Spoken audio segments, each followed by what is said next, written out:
Hey guys, I need to make a quick video here. This is the Gen 6 454 for the Corsair that I built a couple of months back and didn't get to finish it.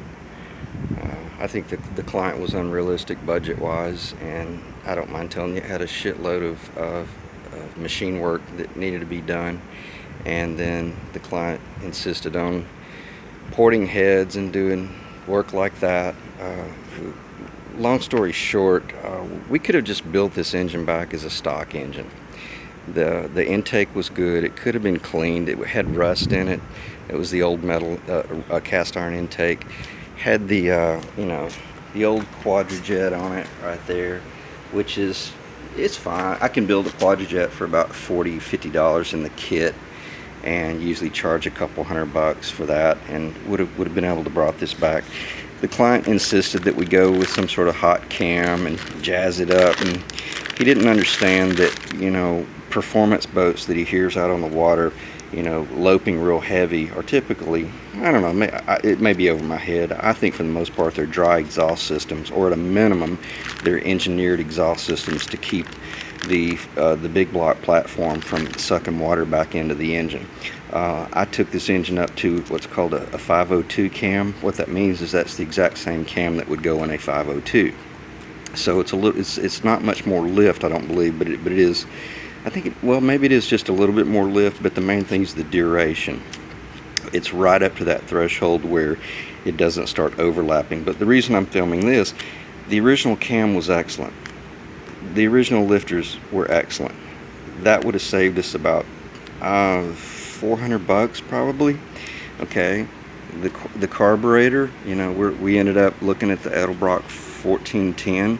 Could have used this one, for a couple $100 maybe. I probably would have given him a smoking deal and built the damn thing for $150. So where I'm going with this is 300 here, 200 there, 150 there, and it got out of control in his respect.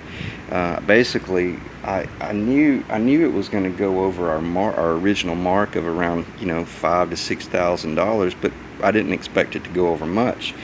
But then we ran into the heat exchanger issues with the Crusader, and then the attempt of trying to cool these exhaust systems with the internal coolant from the engine and all that stuff. So where I'm going with this is we could have built this engine for a hell of a lot cheaper, and it would have been a really strong engine like all of my 330 340 horsepower engines are. All of the parts are put back in here, the distributor and the cap and all that jazz. So I'm just making reference to this. There's no ill blood here, I don't believe, but it's just really unfortunate that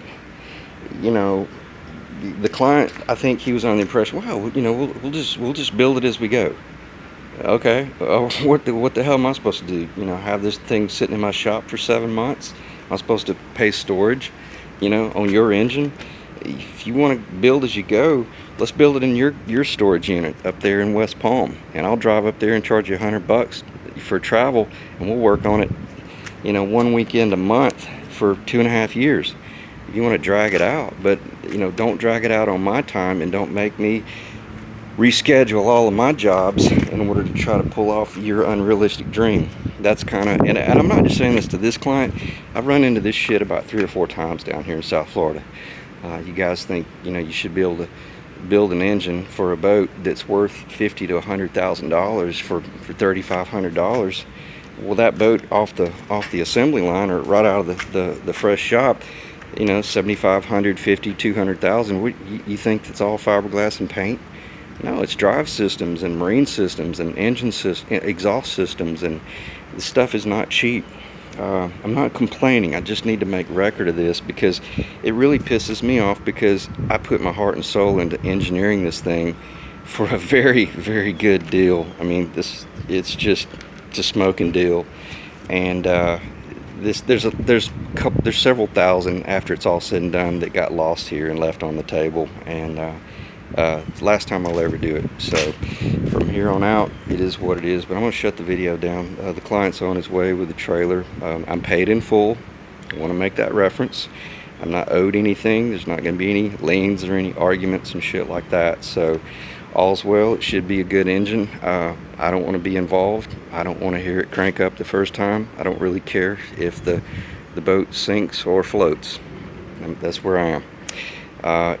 I would suggest that you look at some of my videos or talk to some of the pros about how to properly install an intake. Don't use the gaskets that are enclosed. I'm not even going to go into detail. It's not worth it anymore. The client needs to make sure that this ain't some weekend warrior, liquored up with beer project where you throw it together and expect it to run, and then you fill it full of water, and then you start pissing and moaning. To me, why your engine's screwed up. So I was going to say something else, and even on a positive note, but I forgot what it was. So I'm going to end the video there, and hope all's well for the client from here on. I know the work that I've done is precise. I've never lost an engine to blown head gaskets or like water coolant getting into the block from my installations. I've had, I don't mind, I'll admit, I've had cam problems before in the old engines where we were using these Chinese cams, these Chinese lifters and all this shit, made in Mexico and whatever, and the oils today were just not sufficient, and lost some engines, and it sucked, but I rebuilt them, and there was two out of the last year that happened. And that sucks when you have to build two engines completely again. I'm not building this one again, because if it fails, it'll be because of something that's bolted on or the process by which it was broken in after it's put in the boat.